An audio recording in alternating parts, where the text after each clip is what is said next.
Hi everyone, it's Helen here. I hope you're enjoying your Sunday so far. I'm looking outside here and it just started raining. It's absolutely beautiful to see just the greenery, all the trees, the different coloured greens. I'm watching out there, there's a mother magpie.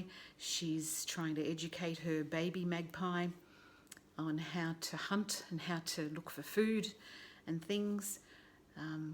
I thought to myself, isn't it funny? Baby magpies, I've never seen a real little tiny magpie. The babies always look just about as big as the parents. So I'm not quite sure where they are as they grow from a little bird to that bigger bird. Anyway, that's just something I'm pondering. On this Sunday, I just wanted to announce my radio show, Inspired Radio. The show for tomorrow is introducing Magic Barclay. Magic, wow, lives up to her name, really. She's a very inspirational woman. We're going to have a great conversation. Let me just say that this woman has been reinventing herself her whole life, and I'm talking about motorsport, being in motorsport, then being a mother, and then being into health and well-being. She had a cancer journey in the middle there somewhere. It's just an incredible life that she's led.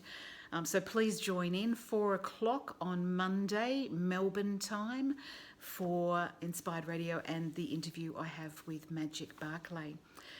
The link to join will be with this video. My video today is also about, tips for how to have a better life, and I wanted to talk about how we create.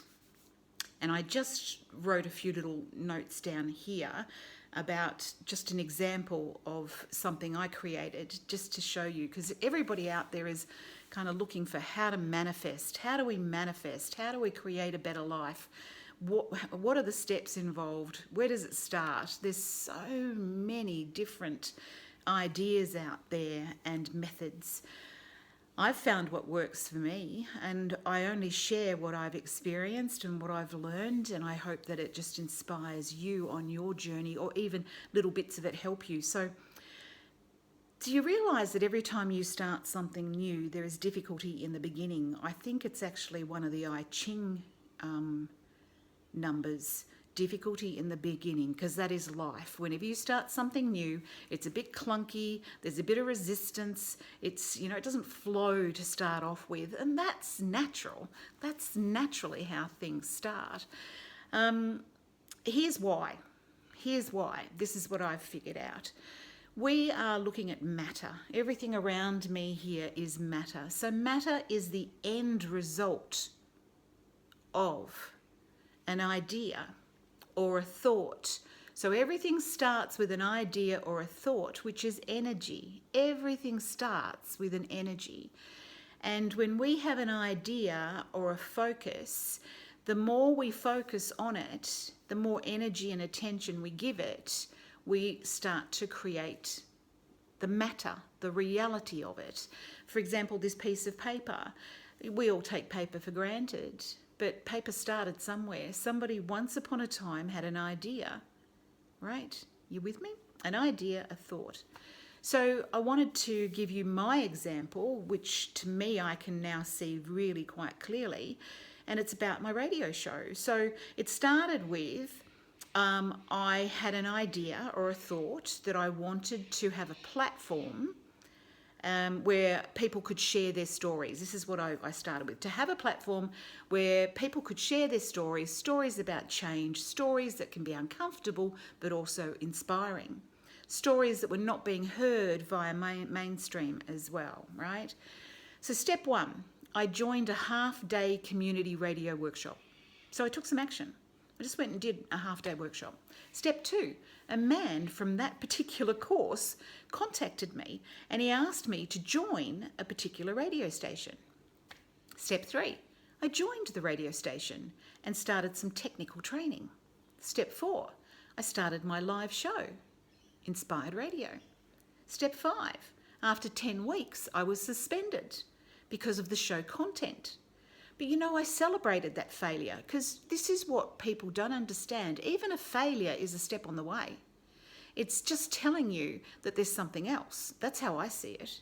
It's not particularly a failure as some people see it, and then they stop and they don't go any further. A failure is just saying, you're being redirected. That's it. You're being redirected. I celebrated the failure because I knew if I was upsetting a few people, then I was on the right track. That's how I looked at it, right? I reviewed. Technical training complete. Tick. Going live to air complete. Tick. Now I had to align with the right platform for me. Step 6. 2 people recommended BBS Radio TV. And 2 weeks ago now, I went live again. And with the change of platform, I went from community radio to international. Boom is what I wrote on here. Boom, right? I didn't even see that coming. That wasn't what it was about. But I just went from community to worldwide. The process itself took 9 months. February this year is when I did that half-day workshop. I had no idea what was going to come and how that was going to roll out. But that's the missing bit for people sometimes, I think, is that you don't allow it to just unfold. We get too caught up in the detail of how each step is going to happen instead of just keeping a focus on, I want people to share their voices. I want their stories to be heard. That was my focus all the time. I kept that focus. I didn't quite know how it was going to look, but I let it unfold. I hope that makes some sense to you, and I hope you took a little bit of something away. But remember, matter is the outcome. It's the end result of either individual or collective thinking. It starts with an idea, it starts with a thought. So get out there and start creating. And of course, tune in tomorrow, 4 p.m. Melbourne time, to the radio show and have a listen to Magic Barclay and how she's been doing it all her life. My love to you all. See you later. Bye.